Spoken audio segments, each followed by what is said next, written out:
Breast feeding কতদিন করানো উচিত? একজন মা একটি বাচ্চাকে কতদিন পর্যন্ত ব্রেস্ট ফিডিং বা বুকের দুধ খাওয়াতে পারবে? দেখুন, মা এবং শিশু যেন বন্ডিংটা সঠিক থাকে এবং শিশুর খাদ্য পুষ্টি যেন সঠিক মাত্রায় বজায় থাকে, তার জন্য ব্রেস্ট ফিডিং শুরু থেকে 6 মাস পর্যন্ত নিয়মিত করাতে হবে এবং 2 বছর পর্যন্ত একজন মা ব্রেস্ট ফিডিং করাতে পারবে। কিন্তু এক্ষেত্রে 6 মাস পর্যন্ত শুধুমাত্র মায়ের বুকের দুধ শিশুকে খাওয়াতে হবে, যা শিশুর বিকাশ এবং শরীরের অন্যান্য পুষ্টিগুণ সম্পন্ন করবে। 6 মাসের পর থেকে বাচ্চাকে আস্তে আস্তে সলিড খাবারের পাশাপাশি বুকের দুধ 2 বছর পর্যন্ত কন্টিনিউ রাখতে হবে।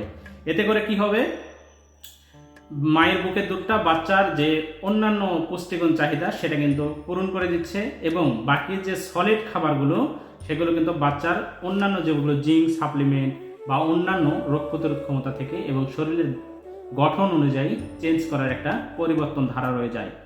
এজন্য প্রত্যেকটা মায়ের এবং শিশুর তখন বন্ডিং কিন্তু খুব ভালো থাকে। এজন্য প্রতিটা মাই অবশ্যই 2 বছর পর্যন্ত আপনার বাবুকে ব্রেস্ট ফিডিং করাবেন। আপনাদের যদি আর কোনো প্রশ্ন জানা থাকে অবশ্যই আপনারা কমেন্ট করতে পারেন।